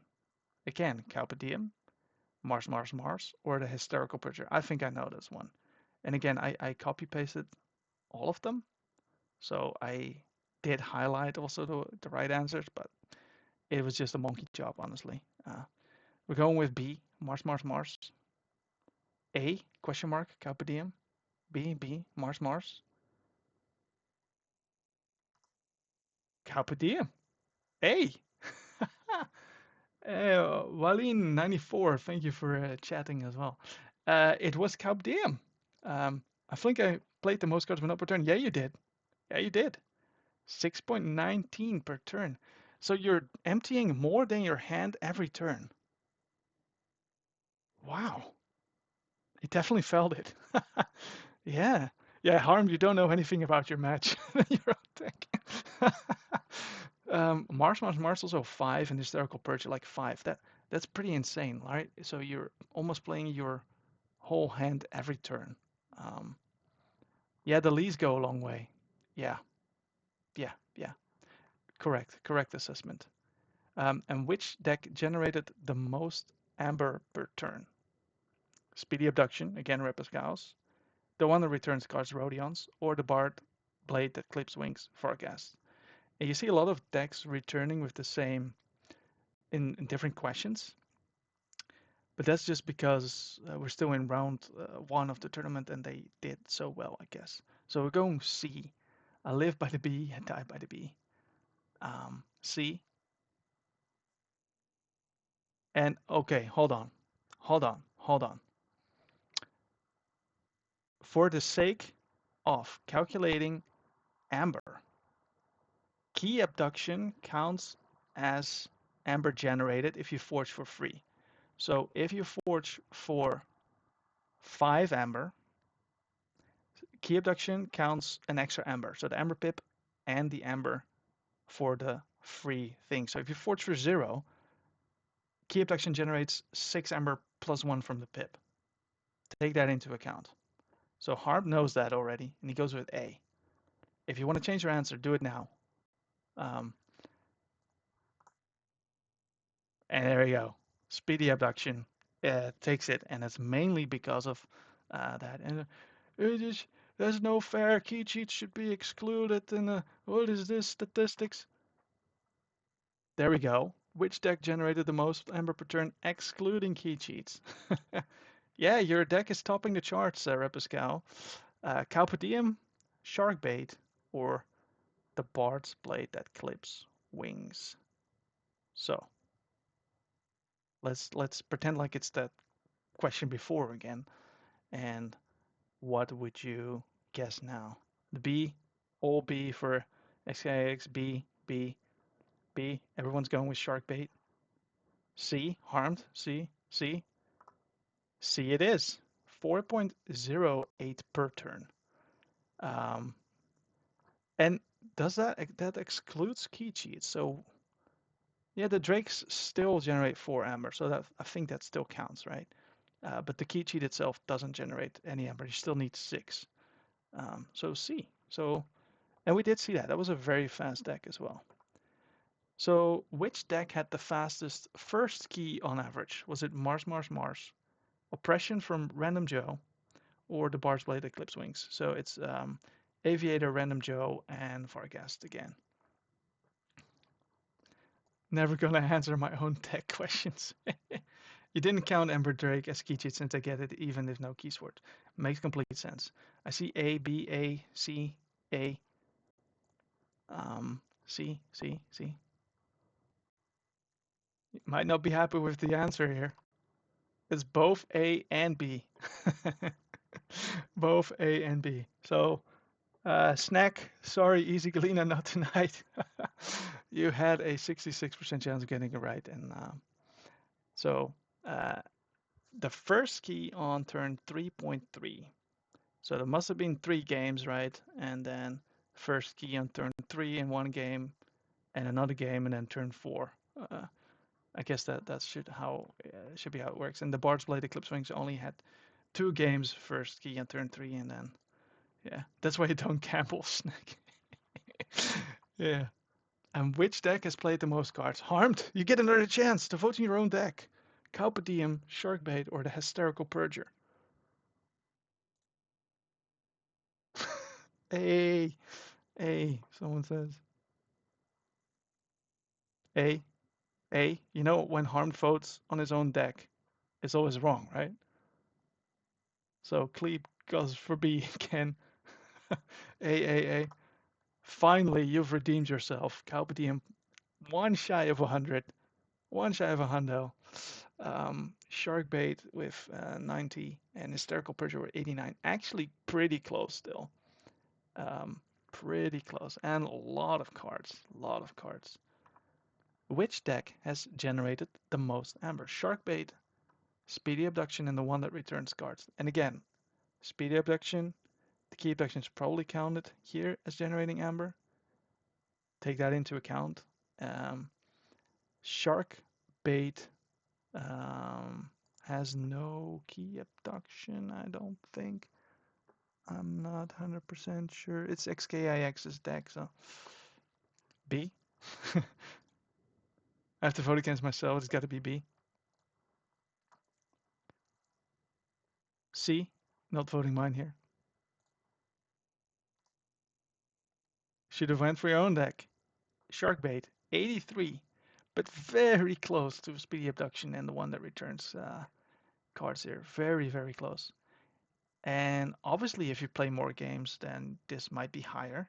Um, but still, 83 Amber. Even if you, yeah, if you need 36 Amber, no, how much you need? 18 Amber to win a game. So that's way more than you would need to win 3 games. Yeah, let's go. Which deck generated the least Amber per turn? Nobody puts baby in a corner. It's Sydney's deck. The copycat is Elimax's deck. And the theorist that only works with conjectures, I think, is Akil's deck. I'm not sure if you're proud of this statistic, but it is a statistic that you can top the charts in. I see ABC already. A, A, B, 2 A's, 2 B's, 1 C, 2 C's. Okay, we're pretty balanced here. Nobody puts baby in the corner. Generates the least amber per turn. 1.3 amber per turn only. The copycat 1.48, and the theorist. Wait, how do you play this game? Hey, just put in the chat. What do you think? Um, it's a lockout deck, right? You don't need amber to win. As is the copycat. It's also more like a lockout deck. So yeah, I guess you don't need amber. And the theorist just got stone washed or like steamrolled. That's what I meant by the Drakes. So we're now out of the deck statistics thingy. Uh, yeah, with an Eaton's jar on Connor the Market. Um, which set has the highest win rate? B, Amber Skies. Harm says B, Repiscow. If you looked at the picture before, you can do math, then you probably should work out that it's definitely not Grim Reminders, and it's also not one of the options. So B is right. Age of Ascension 0. um, Amber Skies on a 75% win rate, which is pretty good. Pretty good. Nice. Which house had the highest win rate? B/C, Captain Gilsings. No, it was just Equidon. Guys, do it. Star Alliance. Which one would it be? Oh, we're missing a few options here. I probably should have left a note to scroll right. Oh, I'm sorry. I was in a rush to get them. But B, C, C, C, C, B, B, Easy Galena, Equidon. Are you sure? Are you sure, Easy Galena? You're the only one that got it right. Equidon has, well, 2/3 of the games winning. Geistoid, there's a lot of Geistoid, right? So if there's a lot of Geistoid, there's high chance they face off against each other. But still net positive, let's say, win rate. So if you need to make a alliance based on houses, you know which houses to mix, even if they probably can't be mixed, can they? I don't think they can, right? Yeah, above Geistoid, huh? No, who would have thought? But if everyone runs Geistoid, then some of them will lose. And if you have the highest, then you also have the lowest. And I guess I missed all the other options as well there, Snoopy. So sorry for that. But um, I just got it finished just in time with Mother's Day and all. This is my house combo. These houses is where it's at, right? If you open this in sealed, and sealed this might not be that bad. Bropnar, Saurian, Shadows. Lowest win rate. B, B. We're going for Saurian. B, B, A, C. I think there may have been only one Saurian in the tournament, and it's got eliminated, so 0. But Shadows and Bropnar also not looking to. It was a Scholar deck, so I think that's the only Saurian in there. Otherwise, why would you ever take Sorin into Alliance? Um, yeah, we hope it isn't sealed as an illegal tech, right? Um, which house has the highest average amber per turn? Um, in Archon, I think Skyborn was doing a lot of work there. Um, but which house is doing it here? B, Mars, B, Mars, B, Mars, B, B. Bropnar best house, 1.88 amber per turn. Um, yeah, it's just a simple fact. Um, so Mars close second, but Brobner by far. Where would that come from, though? Where does that come from? It must be Mars has a way bigger data set than Brobner, right? So the Mars is probably more well-rounded than the Brobnar, but still, yeah, it feels very low for Mars. Kind of does. Riots, yeah, maybe cacophonous riots and that kind of stuff. Could be. I need to turn on some lights here. Have a little bit more. Right. Okay. We still have some questions to go, but I think we're having fun here, so that's good. Which house had the lowest average amber per turn? The lowest. Oh boy. Oh boy. I wish I didn't know the answers and I could play this game. We're going with C, with Unfathomable, C sadly. C, Harmed A for Equidon. The most successful house has the lowest average amber. You sure, Harmed? C, C, C. C, C. Unfathomable with a 0.46. Again, in Unfathomable, you're not trying to. Well, maybe when the lockout is there, you might reap in Unfathomable, but most of these lockouts use star lines to get back the Unfathomable. So, yeah, in Alliance, then Unfathomable the lowest. Get your stuff together, Tom. That's what happens when you try to do something fast. I am not curating any mistakes as we go now. Um, just bear with me. Just checking. Okay, I think we're good. Um, there. Yes, that's where we were. Which card was played the most times? I think some of you were fast enough and might know, or maybe not because it wasn't very obvious. BB. It's two Geistoid cards, so Infernus C.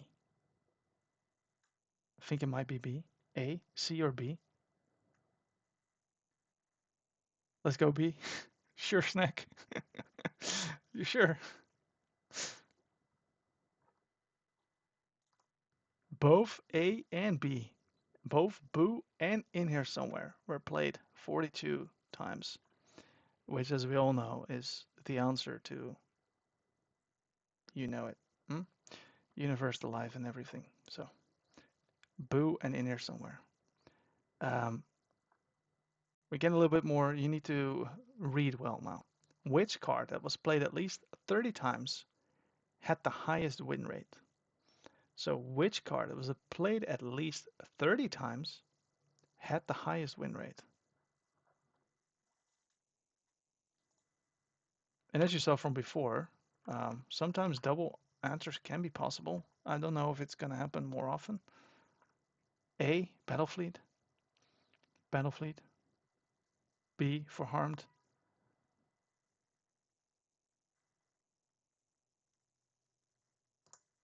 A and B. A and B. Battlefleet and Boo both have a 50% win rate. That's interesting. So if we have cards that are played uh, at least 30 times, what about a little bit less? So that were played 15 times. A, Infernus, B, Rebel, and C, Wild Wormhole. I'm not sure if would Wild Wormhole correlate with a high win percentage? That'd be interesting if that happens. B, Rebel, B, Rebel. A, A for Harmed, B, C. Nice spread, nice spread. D, Boo and Battlefleet. Okay, that's bad. You might be right, but maybe the win percentage is higher on this one. Let's double check, but you could be wrecked. The 30 players had two more options. Oh my goodness. Um, but luckily, I've got the one that was the right answer. Um, it is Infernus with a whopping 0.71, which is definitely higher than Battlefleet and Boo. Um, as is the Rebel, as is the Wild Wormhole, actually. Um, so, yeah, Infernus is the way to go. Yeah, Infernus is a good card. We all knew that. We all knew that. Yeah. Which card has generated the most amber per play or discard? Now, this is interesting. Infernus was the answer to both. It was played 32 times. Oh, that's why it wasn't green. Ah, but out of those options, that one had the highest. Okay, got it, Snoopy, got it. So we're going with key abduction. Key abduction. The red ember drake should generate 4, right? Um, key abduction can generate 6, or with increased key cost more, but it can also do nothing. And the sting could also, with increased key cost, yeah, maybe C actually. And it is the sting. It is the sting. It was 7. So that's pretty cool. Um, so red ember drake like 4 for sure, right? And then key abduction is variable, and the sting also um, could do nothing even. The sting. Uh, so yeah, that's a very interesting statistic. Which card has the most copies in the tournament? And 3 options are um, the Geistward cards, and maybe I am not looking. Yeah, okay, maybe I'm not missing this here, but Snoopy will correct me if I'm wrong. C, B, B, Junk Restoration. A or B, A and B, Boo and in here somewhere. It is in here somewhere with 18 copies. A whopping 18 copies. That's a lot of them. That is a lot of them. Okay, cool. Good to know. It had been corrected about Froglex playing Random Joe KFC. It was a different, similar control build. Okay, so that is not really a rematch then. Thank you, Grishhammer. And thank you, the person correcting Grishhammer, and then Grishhammer letting us know. Um, which uncommon card was played the most times? Was it Battlefleet? Was it Cowp? Or Key Abduction? A lot of Coda decks were there. A lot of Coda decks.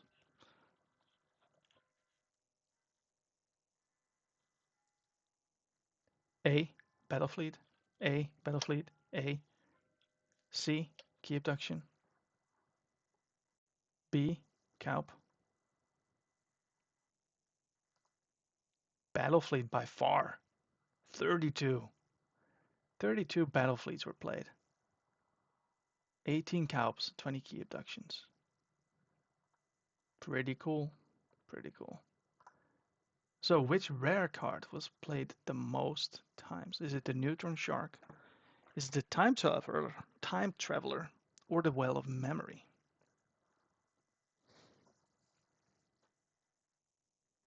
Hmm. I see B, I see C. If it's A, I'll throw a damn fit. B, A, B. You're always going for B, XAX Sleep God. So maybe you should do it again. Time Traveler, 21. And I'm betting Aviator's build has something to do with this one. Neutron Shark still with 15 and Well of Memory with 15 quite high up there. Um, and actually, the card with the most copies actually also had Lee and Winds of Death as question options, but I didn't put them. But Time Traveler played 21 times. That's pretty crazy. So now we have some. These were the questions, and I might not have had time to get all of them in here or all of the statistics. And it's good for the next recap. We still have something to look at. But some interesting facts, and I didn't read them because I just copy pasted them. Too much text. So for me, it's new as well. Nobody puts Baby in a corner. One with 1.31 Ember generated per turn. No other deck. One with less than 2. Oh, yeah, it's a lockout. It's a lockout. What can you say? Yeah, that's cool. Yeah. To infinity and beyond, Donkey Forge's deck. One with 78 raw creature power. And no other deck one with more than 58. So action heavy decks seem to do better, but this one is the anomaly. And it uses the creatures kind of as actions, right? With Zavo and the thingies and interesting, interesting as well. Um, Mars's Mars Pod. Snoopy, what you trying to pull here? Mars's Mars Pod has the lowest Ember per turn score of all 3 of its pods. Huh? Mars's Mars Pod had the lowest Ember per turn score of all 3 of its pods. How did that happen? Because you're. Huh? I'm really confused by this. I need to watch that game. I mean, the statistics can't be wrong, so it must be right. But. Oh, okay. The Donkey Ride, aka Pastor Ass. Sorry, the mic not working so well. Is it better now? Is the mic working better? Sorry, I had to boost. My voice is going. It's better now. I think my mic was a bit further, so might be better now. The Donkey Ride Ass ranked 5th in keys cheated per turn. So that's up there with the Alliance cheaters, let's say, as an Archon deck. Hmm. Let me know if my mic is better now. I think it should be. Um, I guess the Mars pips don't count as part of the Mars part. I guess it doesn't? Maybe it counts towards logos with the Time Traveler? Kind of must be, right? Something to investigate. Correct. Okay. Snoopy's here to shower us with knowledge. Um, the top 9 Ember generating decks were all from Kota, GR, and AS. And the top 2 were both from Kota. I think that makes sense. That makes sense.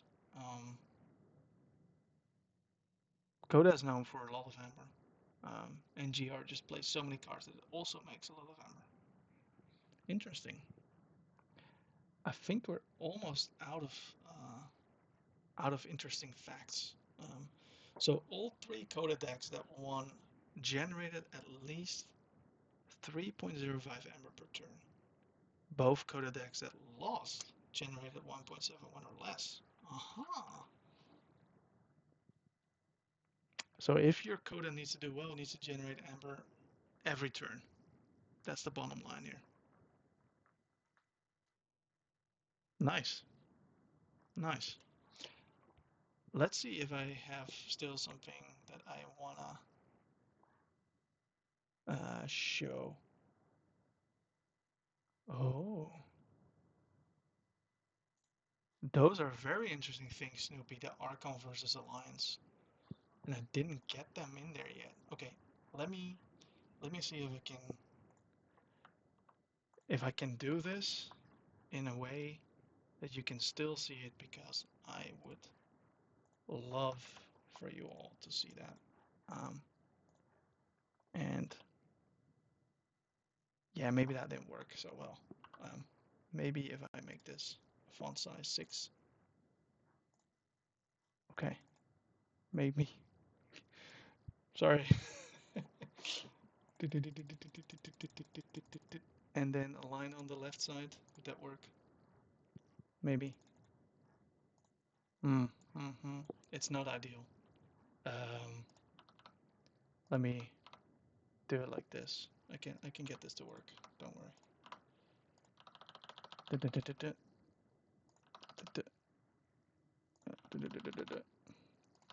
On the fly. On the fly. Everything should have been a separate slide, but that's okay. 1.5, and then that should be like that. Okay. Round 1, Alliance versus Archon. Fewest turns per match average. Alliance only averages 7.65. That's a lot higher than I would have expected, actually. I don't know if my mic is maybe dying. I have another mic. Let me see.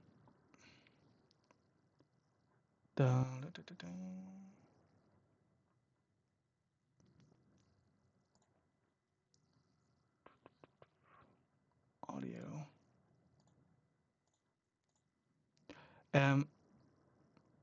Maybe let me switch to the Yeti. Let me know if this. Yeah, my wire is probably bad. I think this one should be better. Let me know if that's the case.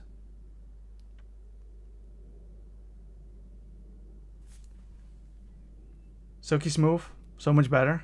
Okay, back in business. Always have a backup. Way better. Okay. Yeah, sometimes the Yeti does some weird things, so I'm not always using it, but for now, it's good enough. So, Alliance versus Archon, and Alliance has fewer averages turns, but not so much. So, 7.65 versus 8.53. That's a little bit surprising to me, actually. I would have expected. Yeah, a bigger difference. And then most amber is for Archon, and Alliance is not always about amber, so that one makes sense. The 2 zeros, both on 8. Both on 8. You don't track concessions. Okay. Most Bryozork negated actions. 25 versus 3. That's cool. Actions on average, slightly favored in Alliance.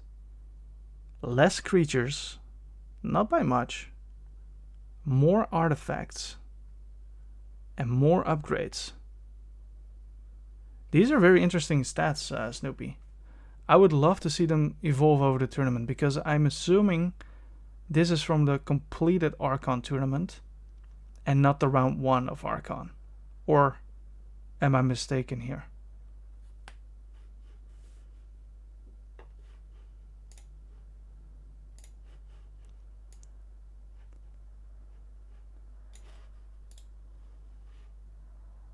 No, just one round. Okay, so you also compared. Man, you're doing good, great. So also, um, just round 1. Okay, I'm really curious how this develops in the tournament. Okay, it's almost been a 2-hour stream. The stats are amazing. We did a recap. We went over all the matches. Um, we again went to the new bracket. We have Grishhammer winning a VM deck. Lots of trivia. We saw people getting eliminated. And maybe have one more look at the new bracket. This is the new bracket. This is what we're going to be looking forward to this week. After this stream, we're going to create new rooms for people to schedule matches. We're going to try to capture all of them. And we're going to try to pump out new predictions as well and fill them in ASAP. And let's see who continues to fight to win the honor of the Final Refrain Alliance, but also this ticket, which is still insane. And don't forget about the pricing for the predictions as well. So thank you all for joining. Thank you, Snoopy, for everything you do. Thanks, everyone. Yo, what? Yeah. you didn't see yet? You didn't see yet? One more time. The winner of the whole thing, it's a travel reimbursement to a GG Alliance event. So if you are in Europe and you want to go to a Volter in the States or KFC, even better, within reason, got you covered. You live under a rock with 4 kids sitting on top of it. Yeah, but now you know. The hype should be real, and it's real. It's super dope, and it's an anonymous donor, and we're so grateful of this person. And everyone, keep watching, keep predicting. If you want to be a challenger, reach out, because you too have a chance to shine in the Final Refrain Alliance, and have a chance to win probably an Ember Sky sealed deck. So I'm wrapping it up. See you guys later. Thanks for watching.